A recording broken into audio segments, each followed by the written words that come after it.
नमो हरिहरताणं नमो सिद्धाणं नमो आयर्याणं नमो उवध्यायाणं नमो लोये सव्वसापूर्णम्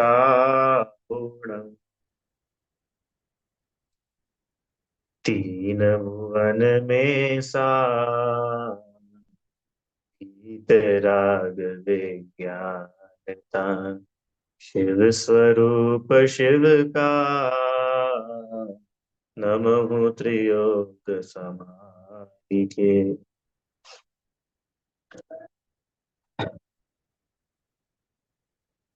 पंडित दौलतराम जी द्वारा रचित छह ढाला का स्वाध्याय हम लोग कर रहे हैं। इसकी तीसरी ढाल में व्यवहार सम्यक दर्शन का स्वरूप चल रहा है, जिसमें यह बताया जिनेन्द्र देव द्वारा कथित सात तत्वों का ज्यों का त्यों श्रद्धान करना उसको सम्यक दर्शन कहते हैं। सात तत्वों के स्वरूप में हमारी कल तक जो है संवर तत्व तक की चर्चा पूरी हो गई थी। किसको बोलते हैं संवर तत्व? शम दम तेज जो कर्म न आवे, और संवर तत्व की श्रद्धा सो संवर आदरिये। हाँ, शम दम क्या पढ़ा था? कषायों का अभाव वो कहलाता है शम, और इंद्रियों का जीतना, मन को जीतना, उसको कहते हैं दम। ऐसे कषायों के अभाव से और इंद्रिय और मन को जीत लेने से सहज ही महाव्रत, गुप्ती, समिति, 22 परिचय, जीतना, 10 धर्म, 12 भावना होते हैं। जो कल हमने 57 भेद पढ़े थे ना, तो वो कषायों को जीतने से और इंद्रियों को जीतने से सहज ही 5 महाव्रत, 5 समिति रूप आचरण होता ही है। और फिर 5 महाव्रत आदि तो बाहर से लक्षण का है, मूल में तो जो उसके पीछे कषायों को और इंद्रियों को जीता है, कषायों का अभाव किया है, वो संवर में अर्थात कर्मों के आश्रव के रुकने में कारण होते हैं। इस प्रकार से संवर तत्व अपन लोगों ने पढ़ा था। अब आज जो है छठे नंबर का जो तत्व है कौन सा? निर्जरा। निर्जरा तत्व का थोड़ा स्वरूप देखते हैं। छंद एक बार वापस से पढ़े पूरा। चलो। ये ही आत्म को दुख कारण ताते इनको तजिए, जीव प्रदेश बंधे विधि सो बंधन कब हो न सजिए। शम दम तेजो कर्म न आवे, तो संवर आदरिये, तप बल ते विधि झरन निर्जरा, ताहि सदा आचरिये। चौथी लाइन। तप बल ते विधि झरन निर्जरा, ताहि सदा आचरिये। तप बल ते, तप माने तपस्या, बल मतलब तपस्या की वजह से, विधि, विधि का मतलब होता है कर्म। विधि के अनेक अर्थ होते हैं, तो एक विधि का एक अर्थ कर्म भी होता है। ठीक है। झरण, झरण माने कर्मों का झरना, कर्मों का खिरना। जो कर्म बंधे थे ना आत्मा से, उन कर्मों का अब आत्मा से निकल जाना, कर्मों का, आत्मा का कर्मों से मुक्त हो जाना, इसको बोलते हैं विधि झरण माने कर्मों का झरना है। और तप के बल से जो कर्मों का झरना है, उसको क्या बोलते हैं? निर्जरा। ये तो हुआ निर्जरा तत्व का स्वरूप। अब निर्जरा तत्व की श्रद्धा। ताही सदा आचरिये, ऐसी निर्जरा की सदा अपने को आचरण माने ऐसी निर्जरा अपने को सदा अपनानी चाहिए। ऐसी निर्जरा हमारे जीवन में सदा होनी चाहिए। ठीक है। जैसे बोलते हैं ना भैया, ये गुड हैबिट्स है, और गुड हैबिट्स को अपने जीवन में लाना चाहिए।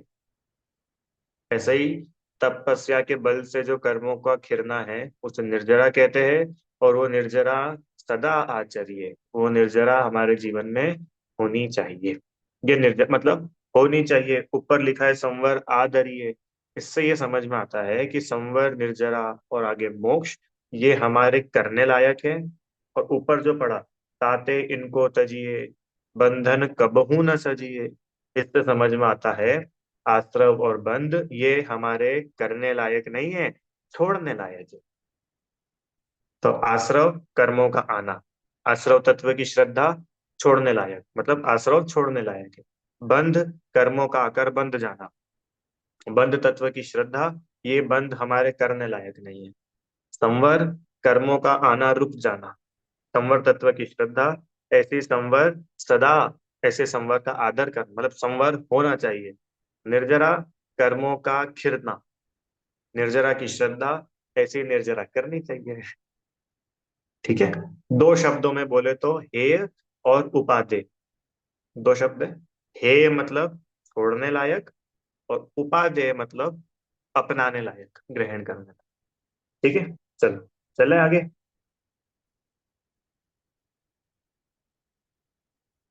देखिए क्या लिखा है। आत्मा के जिन परिणामों के निमित्त से बंधे हुए कर्म एक देश फिरते हैं, उन परिणामों को भाव निर्जरा कहते हैं। और वे परिणाम कौन से हैं? तप रूप परिणाम, समझेंगे भी अपन।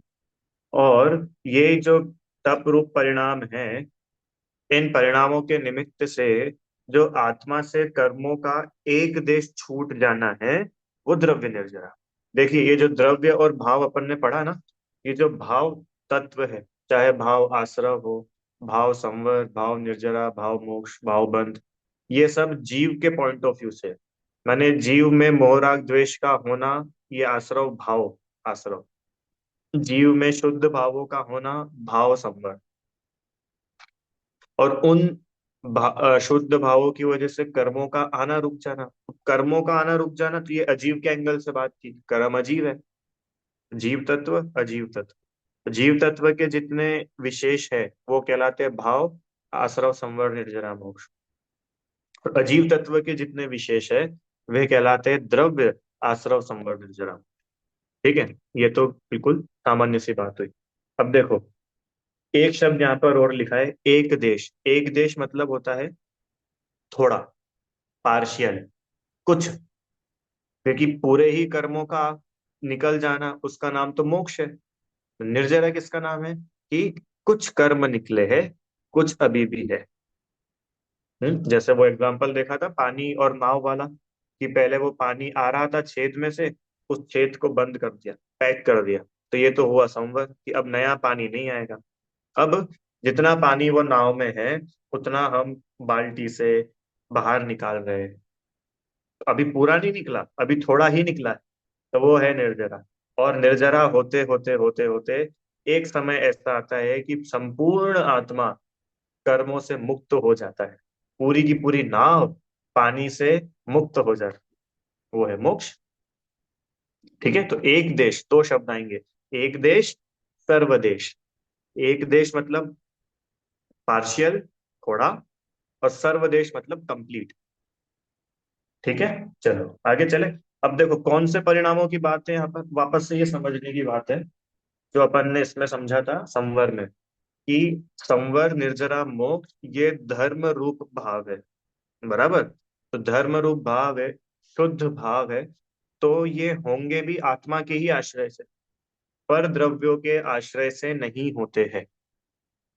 तो आत्मा में शुद्ध भावों की उत्पत्ति होना, वो तो था संवर। और वो जो शुद्ध भाव, वो जो वीतराग भाव अब बढ़ रहे हैं, उन शुद्ध भावों की वृद्धि हो रही है, उसको बोलते हैं निर्जरा। शुद्ध भावों की वृद्धि।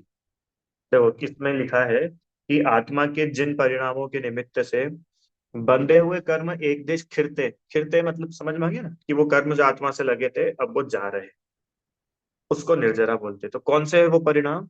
तप रूप परिणाम। तप करने से, तपस्या करने से निर्जरा होती। ठीक है भैया। तपस्या करने से निर्जरा होती है, सरल सी बात है। अब प्रश्न ये है कि तपस्या कैसे करें? अरे अपन लोग निर्जरा करना चाहते हैं कि नहीं चाहते हैं? चाहते हैं ना। हर कोई कर्मों को खिराना चाहता है कि नहीं चाहता है? चाहता है। तो यहाँ पर निर्जरा मतलब क्या, कि वो तपस्या से जो कर्मों की निर्जरा हो रही है, वो तपस्या रूप परिणाम, तप रूप परिणाम, वो हमारे अंतरंग में कैसे होवे? मूल बात मुद्दे की ये है। पहले तो ये समझ लेते तप किसको बोलते हैं। तप माने इच्छाओं का निरोध, माने इच्छाएं पैदा ही नहीं हुए, इसका नाम है तप। ऐसा नहीं कि इच्छा तो हो रही थी और हमने वो उसको रोक लिया, कंट्रोल कर लिया, उसको तप नहीं बोलते।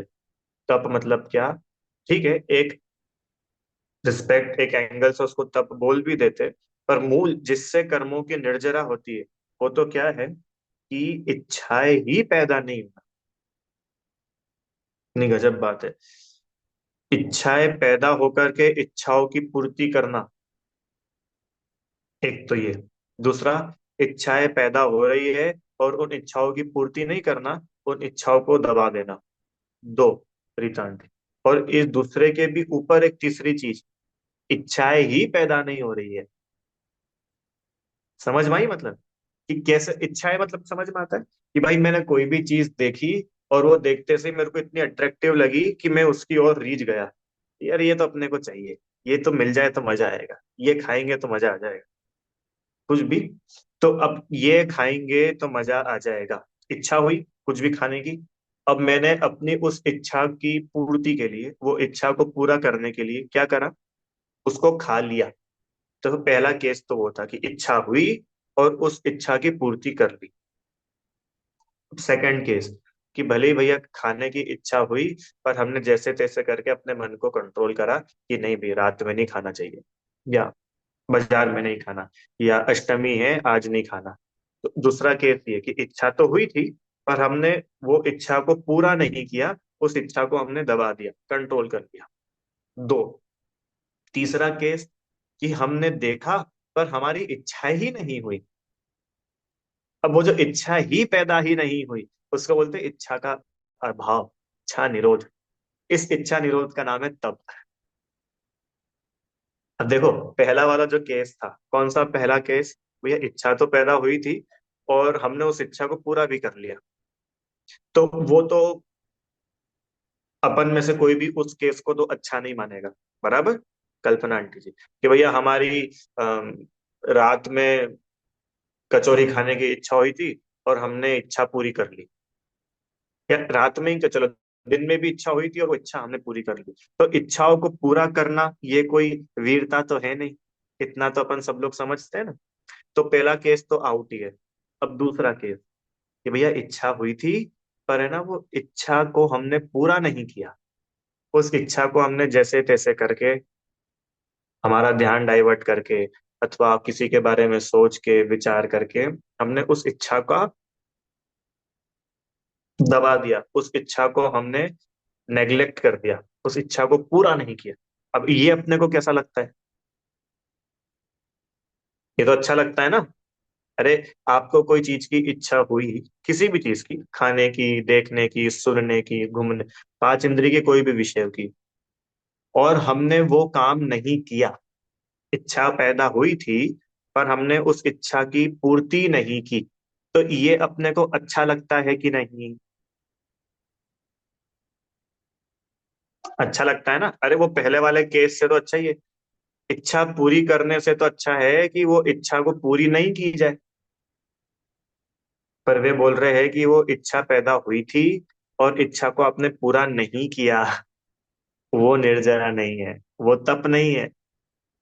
तप तो वो थर्ड स्टेज है, कि इच्छा ही पैदा ना हो। समझ में आया।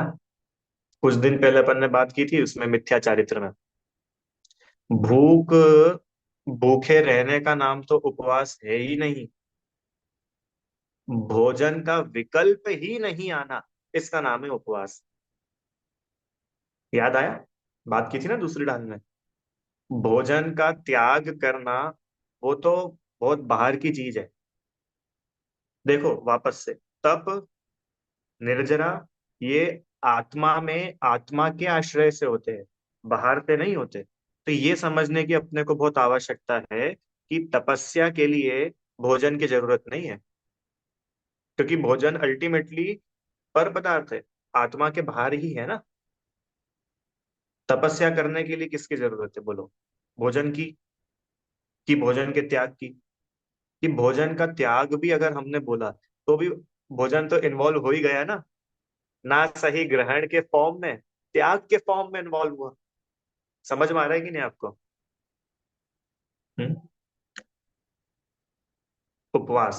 अब मुझे पता है कुछ अपन लोगों को प्रश्न हो सकता है कि भैया पर वो उपवास करना भी तो तप है। 12 प्रकार के तप में से सबसे पहले नंबर पे ये उपवास। और आप बोल रहे हो कि वो उपवास है ही नहीं। कि वो जो 6 बहिरंग तप है उसको तो बाहर किसी अपेक्षा से कहा है, पर उसके मूल में अंतरंग में तो यही है। क्या?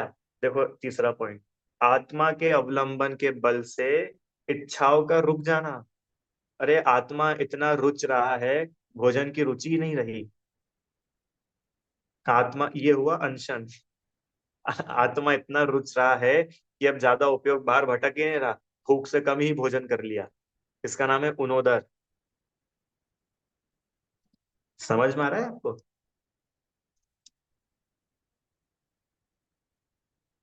6 वाला ना, अनशन, उनोदर, वृत्ति परिसंख्यान, रस परित्याग, काय क्लेश, विविक्त शय्यासन, सभी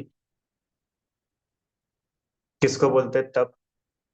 इच्छाओं का उत्पन्न ही नहीं होना, इच्छाओं को दबाना, इच्छाओं को डील करने के लिए कुछ ना कुछ उपाय करना, इसका नाम तप नहीं है। हाँ, इसको प्राइमरी स्टेज पर तप बोल देते हैं। क्यों? कि भैया तुम इच्छा को, जैसे मान के चलो, गंदा एग्जाम्पल है फिर भी समझने के लिए, है सच्ची गंदा है पर फिर भी, कि मान के चलो कोई व्यक्ति है, उस व्यक्ति को शराब पीने की इच्छा हुई। ठीक है। अब शराब एक तो जाकर के पी ले कि भैया बहुत मन कर रहा था, बार बार वो विकल्प आ रहे थे, बार बार विकल्प आ रहे थे, बहुत विकल्प आ रहे थे। मंदिर में जाओ तो विकल्प, घूमने जाओ तो विकल्प, सो तो विकल्प। तो अपन ने क्या करा कि इन विकल्पों को जीतने का एक उपाय है कि विकल्प की पूर्ति कर लो, उस विकल्प को ही पूरा कर लो। तो हम तो गए, शराब ली और पी ली। ठीक है, तो क्या इससे तुम्हारी इच्छा का अभाव हो गया? तत्काल में तो हमको ऐसा लगता है कि बहुत हमको वो इच्छा परेशान कर रही थी, कोई भी इच्छा, और हमने उसको कर लिया, खा लिया, पी लिया, देख लिया, तो अब हमारी वो इच्छा चली गई। पर वो ईमानदारी से इच्छा मिटी नहीं है, उल्टा इच्छा और बड़ी है। तो वो तो उपाय है ही नहीं। अब दूसरा उपाय जो मैंने अभी बोला कि वो बहुत प्राइमरी स्टेज वाली बात है, कि कोई भी इच्छा हुई और उस इच्छा को जीतने के लिए, उस इच्छा को जीतने के लिए हमने हमारा मन, हमारा उपयोग डाइवर्ट कर लिया। डाइवर्ट कर लिया मतलब संदीप भैया, कि भैया मेरी बहुत इच्छा हो रही थी वो करने की, पर फिर मैंने क्या करा कि मैंने नमोकार मंत्र बोलने लग गया मैं, या मैं स्वाध्याय करने लग गया, या मैं कुछ ऐसा काम करने लग गया कि जिससे मेरा ध्यान भटक गया। तो वो जो मेरे को कुछ समय के लिए वो भाव आया था कोई भी इच्छा का, इस अपने एग्जाम्पल में शराब का, तो वो शराब पी ही नहीं। तो क्या हुआ?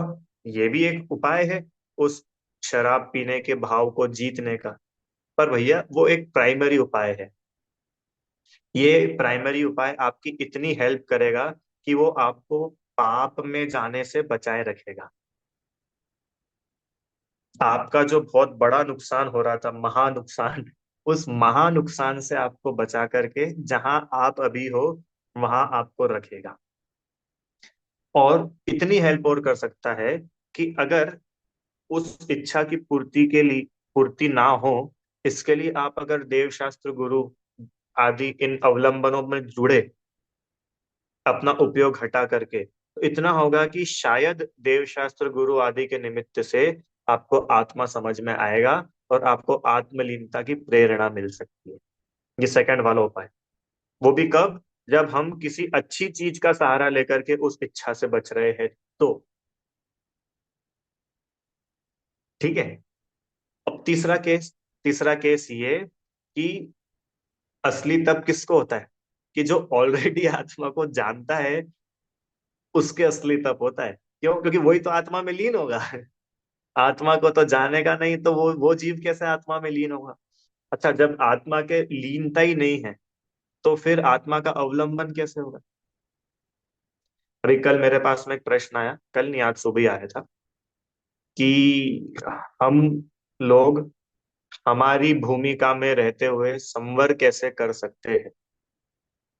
अभी 1 डेढ़ हफ्ते बाद में कुछ कार्यक्रम है, तो उसमें प्रश्न है, तो उसमें जवाब देना है।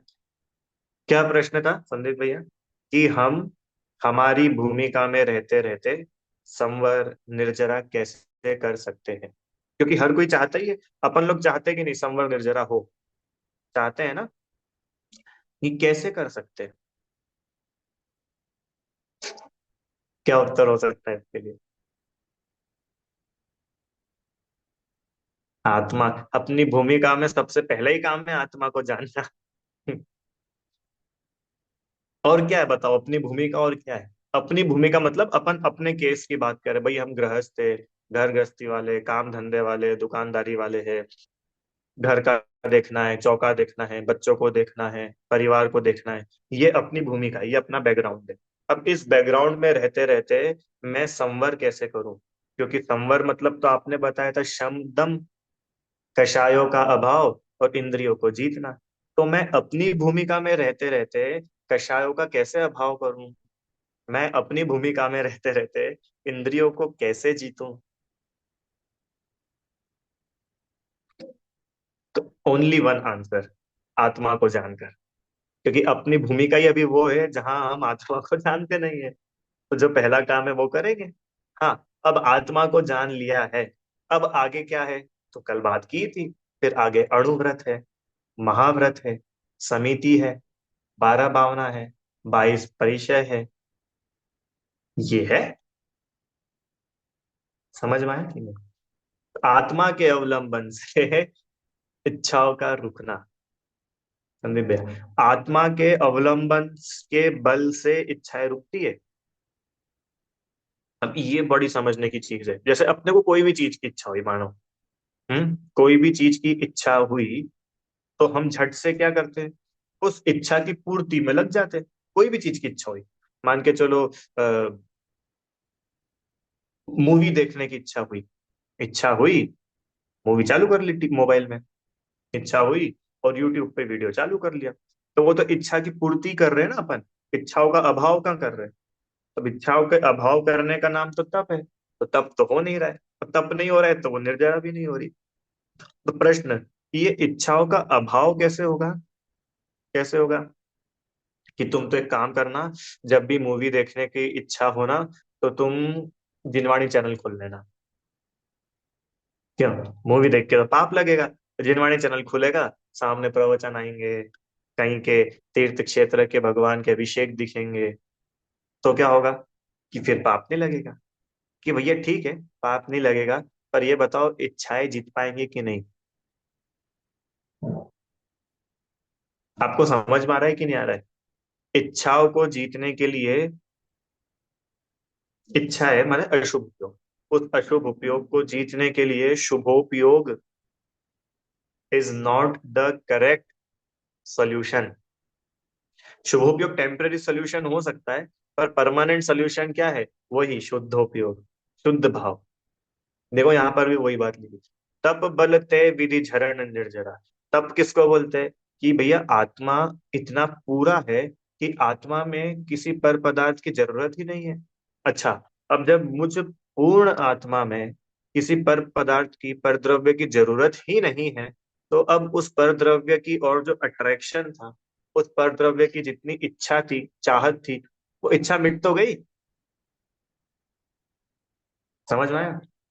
मैं हूँ अपने में स्वयं पूर्ण, पर की मुझ में कुछ गंध नहीं। क्या लिखी पहली लाइन? मैं हूँ अपने में, किसी और की कृपा से पूर्ण नहीं, स्वयं पूर्ण। सही सही बताइए रीता आंटी। आप आत्मा हो, तो अब आप अधूरे हो कि पूरे हो? ज्ञान, दर्शन, सुख, वीर्य, ये जो गुण हैं आपके, ये गुण आप में है कि नहीं है? ये गुण कहीं बाहर से लेकर के आना है अपने को? नहीं, है ही अपने अंदर। अरे हाँ, वो बात भाई, अगर आप अपने आप को शरीर मानोगे, तो आपको अपने अंदर बहुत सारी कमियां लग सकती है। जो अपने को शरीर मानेगा, उसको अपने अंदर बहुत सारी कमियां लग सकती है। उसको ऐसा लग सकता है, भाई मैं दुबला हूँ, मैं काला हूँ, मैं चिकना हूँ, मेरे को भूख लग रही है, भोजन करूंगा तो मेरी पेट भर जाएगा। जहाँ शरीर मानेंगे वहां तो भैया इच्छाएं अनंत है। पर एक बार अपने आप को वो शरीर से अलग, पर द्रव्य पर भाव से अलग, मात्र एक आत्मा देखो। संदीप भैया, अब उस एक आत्मा में क्या कमी दिख रही है आपको, ये बताओ। हाँ। और जो आत्मा आपने देखा, और उस आत्मा में मानो अगर कोई कमी है भी सही, तो आपको इस दुनिया में ऐसा क्या दिख रहा है कि वो उस कमी को पूरी कर सकता है? क्या रसगुल्ला मेरी आत्मा की किसी कमी को पूरा कर सकता है? क्या इमरती मेरे आत्मा की किसी कमी को पूरा कर सकती है? क्या जम्मू कश्मीर की एक ट्रिप मेरी आत्मा में हुई किसी कमी को पूरा कर सकती है? हैं? क्या कोई बॉलीवुड मूवी मेरी आत्मा की किसी कमी को पूरा कर सकती है? कोई, ये सब पांच इंद्री के विषय जो है ना, ये सब पुद्गल है। तो एक पुद्गल एक जीव की कमी को कैसे पूरी कर सकता है? अरे आप लोगों को समझ में आ रहा है कि नहीं आ रहा है? जीव एक अलग द्रव्य है, पुद्गल एक अलग द्रव्य है। तो एक पुद्गल एक जीव की कोई कमी को कैसे पूरा कर सकता है? कैसे पूरा कर सकता है? इसका मतलब कि हमारी जितनी भी दौड़ भाग चल रही है, वो डायरेक्शन ही गलत है, फालतू है। कि जहां हम दौड़ लगा रहे, होने को ही सुखी निरंतर, करता रहता अगणित बात, अगणित पाप। सुखी होने के लिए हम बेहिसाब पाप करते ही रहते हैं, और जबकि वहां से सुखी होते नहीं, क्योंकि अपने को जो चाहिए वो वहां है ही नहीं। अब प्रश्न कि भैया आप बोल रहे हो आत्मा पूरा है, पूरा है, पूरा है, कहाँ से पूरा है? केवल ज्ञान होए तो माने हम पूरे हैं। केवल ज्ञान के बिना तो अपन अधूरे है कि नहीं है? संदीप भैया, अनंत सुख होगा तब हम बोल सकते हैं कि हम पूरे हैं। अभी अनंत सुख थोड़ी है हमको, अभी हम पूरे हैं कि अधूरे हैं? अरे जब अपन अरिहंत बन जाएंगे, सिद्ध बन जाएंगे, तब तो बोल सकते हैं क्या, कि हाँ अब आत्मा पूरा है। अभी तो आत्मा अधूरा है कि नहीं है? अरे समझ में आया क्वेश्चन? मैंने आपको क्या बोला था, यहाँ पे क्या लिखा है, तीसरा पॉइंट? तीसरा पॉइंट ये लिखा है कि आत्मा के अवलंबन से, अवलंबन मतलब समझ में आता है ना, आत्मा के आश्रय से, आत्मा के आश्रय से, आत्मा के बल से, आत्मा जिसको पकड़ में आए, समझ में आए, अब उसको इच्छाएं होंगी ही नहीं, क्योंकि उसको आत्मा में इतनी तृप्ति है, आत्मा हूं ऐसा जानकर इतना सेटिस्फेक्शन है कि बाहर कहीं कुछ मुझे मिल सकता है जो मेरे में कुछ एड ऑन कर लेगा, जो मेरे में कुछ बढ़ा सकता है, ऐसा है ही नहीं। अब जब बाहर से कुछ मुझ में आकर के मुझ में कुछ बढ़ा नहीं सकता, तब बाहर की जितनी मेरी इच्छाएं चल रही है, वो इच्छाओं का अभाव हुआ कि नहीं हुआ? और उसी इच्छा का अभाव तो है तप। तब बात ये चल रही थी कि भैया क्यों जरूरत नहीं है आत्मा को, ना सही। दूसरी चीज है, आपने ज्ञान दर्शन सुख की ही बात करी, चारित्र की ही बात करी, तो अभी तो हम में ज्ञान भी थोड़ा सा ही है। अनंत ज्ञान हो तो हम मानेंगे कि आत्मा अब पूरा हुआ।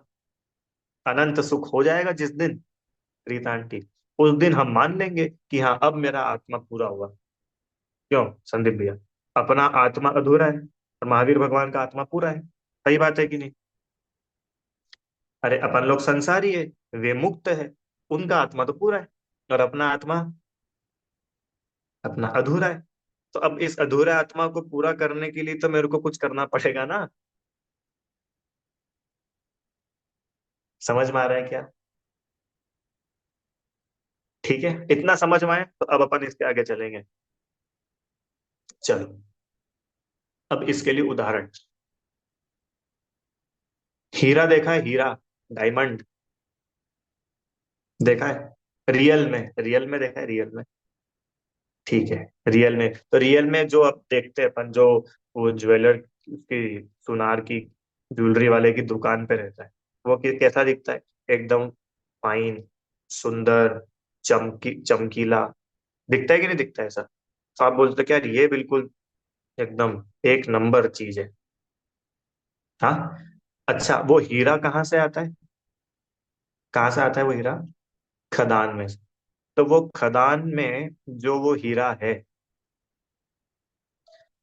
जिस समय वो खदान में है, उस समय वो हीरे में क्या कमी है, ये बताओ आप। जिस समय वो डायमंड खदान में है, अभी उसको खदान से निकाला नहीं है, अभी तो पता भी नहीं चला है कि इस खदान में हीरा है भी सही। होता है ना भाई, अभी भी आए दिन पता चलता रहता है कि यार यहाँ पे वो खुदाई करी और पता चला कि यहाँ पे हीरा है। खुदाई करी और पता चला कि यार यहाँ पे सोना मिल सकता है। तो मुझे बताओ कि वो जो हीरा मिल रहा है, अभी तक तो वो किसी को मालूम भी नहीं चला। हो सकता है आज से 50 साल बाद पता चलेगा संदीप भैया कि आपके घर के आगे जो चौराहा है, उधर हीरे की खदान है अंदर नीचे। अब मेरा प्रश्न ये है कि वो जो हीरे की खदान में आज भी हीरा रखा हुआ है, वो हीरा अधूरा है कि पूरा है? उस हीरे में बाहर से क्या ला करके डाले कि वो हीरा पूरा हो जाए? हम्म। बोलो, आप लोग बोलो भैया। मैंने तो कभी देखा नहीं हीरा असली में। आप लोगों ने देखा हो तो बताओ। बोलो। उस हीरे में, उस गोल्ड में, सोने में क्या ला करके डाले बाहर से कि वो हीरा कंप्लीट हो जाए? कुछ भी नहीं डलता है। एक चीज भी नहीं डलती है। वो हीरा अपने आप में कंप्लीट है। और अगर उस हीरे में कुछ डल जाए तो अब वो हीरा शुद्ध नहीं है। सोना होता है ना, जैसे सोना, सोने में मिलावट करते, बेंटेक्स मिलाते थे और क्या करते, तो भैया अब वो सोना शुद्ध नहीं। हीरे में कुछ मिलता नहीं है। हीरा तो जैसा है वैसा ही है, 100%। तो फिर अंतर क्या है? अंतर इतना है कि अभी इस हीरे के ऊपर थोड़ी मिट्टी लगी है, थोड़े कीचड़ लगा है। अभी इसको साफ करेंगे ना, पॉलिश करेंगे, ऊपर की गंदगी हटाएंगे, तो ये वैसा ही दिखेगा जैसा वो सुनार की दुकान पे चमक रहा है। बाहर से कुछ नहीं लाना है, बस इसके ऊपर जो गंदगी लगी हुई है, उस गंदगी को हटाना है। हीरा तो वैसा ही है जैसा होता है। क्या गजब है, समझ में आया क्या? अरे हीरा गजब नहीं है, अपना आत्मा गजब है संदीप भैया। भगवान बनेंगे ना अपन, तो भगवान बनने पर अपने अंदर कुछ बढ़ने नहीं वाला है। इतना होगा कि अभी अपने ऊपर जितना कीचड़, जितनी गंदगी, जितना मल, मोह राग द्वेष कर्मों का लगा हुआ है, बस ये छटने छटने, ये छटेंगे, इनकी छटाई होगी। आत्मा में बाहर से आकर के कुछ बढ़ जाए, डल जाए, और बोले कि भाई पहले ये आत्मा अधूरा था, अब हम शिखर जी गए थे, वहां से ये लाए पारसनाथ भगवान की टोप से, और ये आत्मा में डाल दिया, लो अब आत्मा पूरा हो गया। प्रेजेंटिंग यू अ कंप्लीट आत्मा, लीजिए। ऐसा नहीं होता है। आत्मा पूरा है, पूरा। आत्मा को कहीं बाहर से किसी चीज की जरूरत ही नहीं है। और बताओ, अगर बाहर में किसी चीज की जरूरत होती तो हमारे मुनि, भगवान, तीर्थंकर आदि इन चीजों को अपने पास रख लेते ना। नहीं रखा। इससे समझ में आता है ना कि बाहर से किसी चीज की जरूरत ही नहीं है। मोक्ष मार्ग कहीं बाहर नहीं है, कहीं बाहर से नहीं है। मोक्ष मार्ग आत्मा में है और आत्मा से है। समझ में आया क्या? क्या समझ में आया? कि जो मोक्ष मार्ग है, सम्यक दर्शन ज्ञान चारित्र, ये कहीं बाहर नहीं है, अपने में ही है। अब प्रश्न कि भैया जब अपने में ही है, फिर दीक्षा लेने की क्या जरूरत है? जंगल में मोक्ष मिलता है क्या? जंगल में मोक्ष मिलता है? नग्न हो जाने से मोक्ष मिलता है? नहीं मिलता है तो भाई अपन घर में रह के मोक्ष चले जाएंगे, कपड़े पहने पहने मोक्ष चले जाएंगे। कि ये घर में रहना और कपड़े पहनने का भाव ही बता रहा है तुमको अभी आत्मा पूरा नहीं लग रहा है, तुमको अभी आत्मा अधूरा लगता है। आपको पता है जंगल में जाने से मोक्ष नहीं होता है, बिल्कुल सही बात है। पर वीतरागता, आत्मलीनता जिस जीव की बढ़ जाती है उसको जंगल ही दिखता है। अब तो रहूं निर्जन वनों में गुरुजनों के संग, शुद्धात्मा के ध्यान में हो परिणति असंग। उस जीव की क्या भावना होती है कि मैं भैया घर में जो है या तो मोही लोग रहते हैं, और मोही जनों के साथ रहेंगे तो सिवाय दुख के और कुछ नहीं मिलने वाला। दुखी के साथ रह करके क्या मिलेगा, सुख मिलेगा।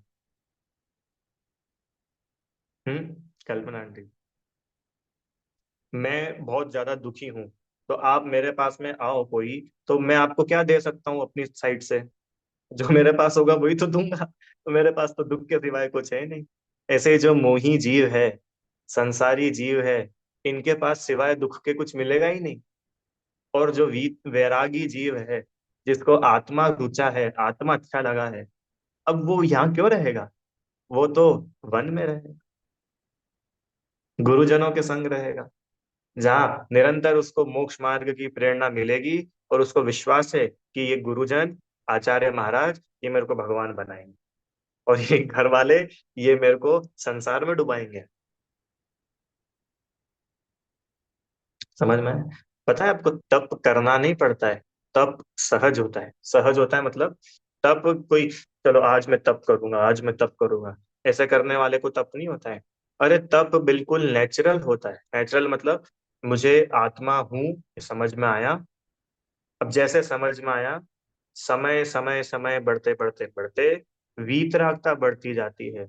जो बाहर पर पदार्थों में दृष्टि जाती थी, पर पदार्थों में उपयोग जाता था, सिमटता जाता है। उसी का नाम तो तप है, आत्मलीनता। तीसरी लाइन क्या थी? आप रूप को जान पनो सो सम्यक ज्ञान कला है। तीसरा, आप रूप में लीन रहे फिर, अपनी आत्मा में लीन रहना, ये सम्यक चारित्र। ठीक है, समझ में आए? तो तपस्या के नाम पर बाहर दृष्टि ना दौड़ाए। तपस्या बिल्कुल अंतरंग की चीज है। आत्मानुशासन जी में इतनी अच्छी प्रेरणा करी तपस्या करने के लिए कि हे जीव, तू तप क्यों नहीं करता है? तप करने में तेरा कुछ खर्चा तो होता नहीं है, और तुझे बाहर से कुछ लाना भी नहीं पड़ता है, और इस तप का फल तो सीधा मोक्ष है। तो बिना कुछ खर्चा किए, बिना कुछ बाहर से लाए तेरे को मोक्ष मिलता है, तो तू ऐसा तप क्यों नहीं करता है? तुझे तप करना चाहिए। ऐसी आचार्य देव ने प्रेरणा करी तप करने की। अब वहां पे लिखा है कि तप करने के लिए बाहर से तो कुछ लाना ही नहीं है। हाँ, बाहर से कुछ भी नहीं लाना है, कुछ खर्चा करना है तप करने के लिए। इसका नाम है निर्जरा। ठीक है। अब ये निर्जरा के संबंध में जो एक दो बातें आपको बताने की, वो बताकर पूरी करते हैं बात। अब प्रश्न कि भैया फिर ये निर्जरा तो सम्यक दृष्टि जीवों को ही होती होगी, जैसे संवर सिर्फ सम्यक दृष्टि जीवों को होता है, ऐसे ये निर्जरा भी ओनली सम्यक दृष्टि जीवों को ही तो होती होगी। ऐसा है क्या? अरे प्रश्न समझ आया कि नहीं? संदीप भैया, मान के चलो अभी अपन सम्यक दृष्टि नहीं है, तो क्या इस समय अपने को कर्मों की निर्जरा हो रही है कि नहीं हो रही है? नहीं हो रही है? हाँ कि ना? हो रही है? हो रही है। देखो, दो टाइप्स की निर्जरा होती है। सुना सुनना भैया सब। दो टाइप्स की निर्जरा। एक निर्जरा तो वो जो फुल टाइम चलती ही रहती है। अरे आप ये जो कर्म का उदय आता है ना, कर्म का उदय, ये कर्म का उदय क्या है? कि वो कर्म अभी तक आत्मा से बंधा हुआ था, अब वो कर्म फल दे रहा है। फल दे रहा है मतलब कि वो जो भी कर्म था, जैसा भी कर्म था, उसका फल मिल रहा है। मतलब क्या हो रहा है कि उसका फल मिलना मतलब कि वो जैसा भी था वैसा फल दे करके वो जा रहा है। तो कर्मों का जाने का नाम ही तो निर्जरा है। तो निर्जरा तो चल ही रही है, 24 घंटे चलती है निर्जरा। क्या बोला संदीप भैया? आपको, मुझे, अपन सबको 24 घंटे निर्जरा चलती है, क्योंकि चौबीसों घंटे ही अपने को किसी ना किसी कर्म का उदय, किसी ना किसी कर्म का फल मिलता ही तो रहता है। देखो, अभी अपन लोगों की मनुष्य आयु का उदय चल रहा है कि नहीं चल रहा है? चल रहा है ना। अपन सब लोग मनुष्य है, मनुष्य आयु का अपना उदय चल रहा है। तो मनुष्य आयु का उदय चल रहा है मतलब क्या है कि वो जो मनुष्य आयु कर्म हम लोगों ने बांध रखा था, वो कर्म की निर्जरा चालू है। और जब वो मनुष्य आयु कर्म पूरा हो जाएगा, अपन यहाँ से निकल जाएंगे। और क्या होता है? पेट दर्द होता है कि नहीं होता है पेट दर्द? पेट दर्द क्यों हुआ? भाई असाता वेदनी के उदय से पेट दर्द हुआ। राइट। अभी असाता वेदनी कर्म के उदय से पेट दर्द हुआ, इसका मतलब क्या है कि वो असाता वेदनी कर्म हमने पहले कभी बांधा था, कभी भी बांधा हो वो पहले। अब वो कर्म अब जा रहा है। तो जा रहा है तो क्या जा रहा है कि फल दे करके जा रहा है, पेट दुखा कर जा रहा है। तो जो पेट दुखना, वो कर्म का फल है। कर्म का फल है मतलब नाउ द कर्म इज लीविंग, वो कर्म अब जा रहा है। कर्म का जाना यही तो निर्जर है। समझ में आया? तो ये जो निर्जरा है, ये निर्जरा तो भैया 24 घंटे ही होती रहती है। ऐसा नहीं है कि हम मंदिर दर्शन करने जाते हैं उस समय निर्जरा होती होगी, या हम तीर्थ यात्रा पे जाते हैं उस समय कर्मों की निर्जरा होती होगी, या हम कोई अनुष्ठान करेंगे उस समय कर्मों की निर्जरा होती है। ऐसा नहीं है। निर्जरा तो 24 आवर्स चलती ही रहती है। अब प्रश्न कि भैया जब ये निर्जरा 24/7 चल ही रही है, तो फिर पंडित जी ने वहां पर ऐसा क्यों लिखा कि ऐसी निर्जरा? क्या लिखा? तप बलते विधि झरण निर्जरा ताही सदा आचर्य, कि वो निर्जरा का सदा आचरण करो। वो तो हो ही रही है, हम क्या करें उसमें? वो तो हो ही रही है ना कंटिन्यू। अपना क्या रोल बचा उसमें? समझ में आई कि नहीं बात आपको? तो अब अपने को इसके लिए निर्जरा को समझने की जरूरत है कि निर्जरा कितने टाइप्स की होती है। ठीक है। चलो, अभी टाइम तो वैसा हो गया अपना, पर फिर भी थोड़ा 5 मिनट में लेकर के इसको पूरा करते हैं। आप लोग को स्क्रीन पर दिख रहा है? हाँ, देखिए, पढ़ना साथ में।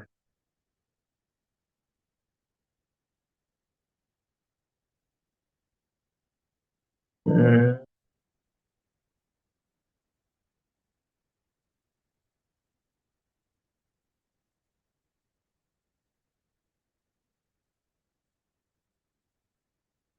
सविपाक व अविपाक निर्जरा के लक्षण।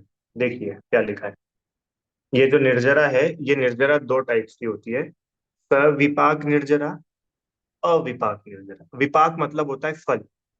तो एक वो निर्जरा जो कर्मों का फल दे करके जा रही है, और एक वो निर्जरा जो बिना ही कर्मों का फल दिए कर्म जा रहे हैं।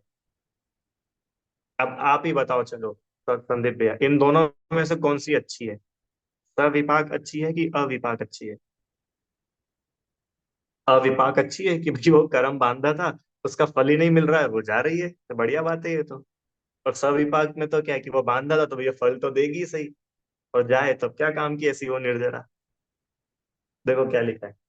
क्रम से परिपाक काल को प्राप्त हुए और अनुभव रूपी उदयावली के स्रोत से प्रविष्ट हुए ऐसे शुभ अशुभ कर्म की फल देकर जो निवृत्ति होती है, शुभ अथवा अशुभ कोई भी कर्म हो, फल देकर के जो कर्मों की निवृत्ति माने वो जो कर्म जा रहे हैं, वह विपाक जा माने सविपाक निर्जरा है। ठीक है। और तथा आम और कटहल को औपक्रमिक क्रिया विशेष के द्वारा जिस प्रकार अकाल में पका लेते हैं, उसी प्रकार जिसका विपाक काल अभी प्राप्त हुआ नहीं हुआ है, तथा जो उदयावली से बाहर स्थित है, ऐसे कर्म को, क्या आ गया शब्द, तप आदि औपक्रमिक क्रिया विशेष की सामर्थ्य से उदयावली में प्रविष्ट करा के अनुभव किया जाता है, वह अविपाक निर्जरा है। अब ये कुछ शब्द इसमें नए हैं, पर समझने के लिए देखो यहाँ पर उदाहरण दिया है। जैसे आम होता है ना, आम, तो दो टाइप से आम पकते हैं। एक तो जो अपना समय लेकर के डाली पर ही लगा हुआ है और पक करके गिरा, और दूसरा कि कुछ ऐसे भी होते हैं जिनको समय के पहले ही पका लिया जाता है, और पाल में रख करके, कागज घास फूस में रख करके पहले ही पका लिया जाता है। तो जो अपने समय पर पक करके कर्म जा रहे हैं, उनको तो बोलते हैं सविपाक निर्जरा। और ऐसी निर्जरा जो अपने समय के पहले ही तप वगैरह करके, तपस्या आदि के बल से उन कर्मों को जिस समय वो फल देंगे, जिस इंटेंसिटी से फल देंगे, वो तो कुछ होगा ही नहीं, और डायरेक्ट ही उन कर्मों की निर्जरा हो जाए, डायरेक्ट ही उन कर्मों को पका दिया जाए और आत्मा से निकाल दिया जाए, वो कहलाती है सविपाक निर्जरा। तो ये जो अविपाक और सविपाक निर्जरा है, ये मतलब जो निर्जरा है वो निर्जरा दो प्रकार से हुई। एक तो विपाक द्वारा, विपाक द्वारा मतलब फल दे करके, और दूसरा तप द्वारा। तप द्वारा मतलब कि तप द्वारा वो कर्मों की निर्जरा करी, तप द्वारा उन कर्मों को खिला दिया, इसलिए वहां पर वो एक शब्द डाला, तप बल ते विधि चरण निर्जरा। समझ में आया? निर्जरा की बात चल रही ना, तो अपन अभी तक जो निर्जरा चाह रहे थे कि भाई कर्मों का आत्मा से चला जाना, तो वो तो हो ही रहा है, उसमें कोई दम थोड़ी है। तो इसलिए संदीप भैया वहां पे एक शब्द डाला, तप बल से, माने तपस्या के बल से वो कर्मों का जो आत्मा से जाना है, वो निर्जरा, वो अपने काम की। समझ में आया? ठीक है। बस, और बाकी ये तो अकाम निर्जरा वगैरह ठीक है, इसका ज्यादा काम नहीं। सविपाक अविपाक में अंतर एक बार ये भी और देख लो क्या लिखा है। सविपाक निर्जरा तो केवल सर्व उदयागत कर्मों की होती, परंतु तप के द्वारा, अर्थात अविपाक निर्जरा सर्व कर्म की, अर्थात पक्व व अपक्व सभी की होती है। ठीक है। हम्म। तप के बिना केवल कर्म के संवर से मोक्ष नहीं होता है। जिस धन का संरक्षण किया है, वह धन यदि उपभोग में नहीं लिया तो समाप्त नहीं होगा। इसलिए कर्म की निर्जरा, निर्जरा होने के लिए तप करना चाहिए। ये भी समझ लिया। अब देखो, बस ठीक है, इसको छोड़ो। अब एक बात और मैं आपको बता करके इसको पूरी करता हूँ, कि जो निर्जरा होती है ना, वो निर्जरा तो पूरे ही समय होती रहती है। अब प्रश्न, एक तो तप के द्वारा जो कर्मों को खिराया जाता है, वो निर्जरा काम की है। इसी छह ढाला की पांचवी ढाल में 12 भावना है, उसमें निर्जरा भावना में दौलत राम जी ने लिखा क्या, तप करी जो कर्म खिपावे, सो ही शिव सुख दर्शावे। पांचवी ढाल में, कि ऐसे तो कर्मों का जाना आना, जाना आना, जाना आना, ये तो चलता ही रहता है, और अभी क्या अनादि से चल रहा है। पर मोक्ष कब होगा? कि तप करके जो कर्मों की निर्जरा की जाती है, वो शिव सुख दर्शावे, उसको मोक्ष सुख दिखेगा, मोक्ष सुख मिलेगा। एक बात। दूसरी बात, संवर के साथ की हुई निर्जरा काम की है, बिना संवर के की गई निर्जरा सिर्फ नाम की है। क्या बोला? संवर के साथ जो निर्जरा हुई, वो तो काम की है। जैसे वो पानी आ रहा था नाव में, तो जब तक वो छेद को बंद नहीं करो और खूब मेहनत कर करके पानी बाहर निकालो, सिर्फ नाम का है, कोई काम का नहीं है बराबर। और वो छेद को बंद करके अब एक मग्गा पानी भी अगर बाहर निकाला, तो बहुत काम का है। और ऐसे 10-10 बाल्टी पानी भर भर के बाहर निकाल दो, वो सिर्फ नाम का है, कोई काम का नहीं। ऐसे ही संवर के साथ की गई निर्जरा, वो बहुत काम की है। और संवर बिना हुई निर्जरा, वो तो पूरे टाइम चली रही है, उसमें क्या फायदा हो रहा है अपने को। समझ में है? तो इस प्रकार से निर्जरा का स्वरूप समझा। किसको बोलते हैं निर्जरा? तपस्या के बल से जो कर्मों को खिराया जाता है उसको निर्जरा बोलते हैं। प्रश्न, तपस्या किसको बोलते हैं? कि आत्मा के अवलंबन के बल से, आत्मा के अवलंबन से पर पदार्थों में इच्छा का रुक जाना। अरे आत्मा अपने में पूर्ण है, आत्मा में पर की कुछ आवश्यकता ही नहीं है। अब जब आवश्यकता ही नहीं बची तो मैं क्यों पर में अपनी नजर दौड़ाऊं? नहीं दौड़ाऊं तो शांति हो गई, हो गया तब। समझ में आया? इस प्रकार ये निर्जरा तत्व का स्वरूप अपन ने पढ़ा। कोई प्रश्न हो तो आप लोग पूछ लीजिए।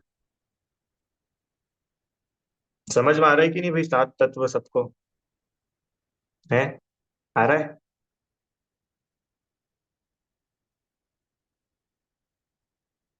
ठीक है, तो अभी इतना ही रखते हैं अपन। कल जो है मोक्ष तत्व का स्वरूप, मतलब अगला छंद शुरू होगा, मोक्ष तत्व का स्वरूप, और आगे जो व्यवहार सम्यक्त्व का स्वरूप बताएंगे दौलत राम जी, उस चर्चा को लेकर के विषय आगे बढ़े। ठीक है, अभी जिनवाणी शुरू। हे जिनवाणी भारती, तो ही जपू दिन रैन, जो तेरी शरणा गए सो पावे सुख चैन। जा वाणी के ज्ञान से सूझे लो कालो, तो वाणी मस्तक नमो सदा देती हूँ डो।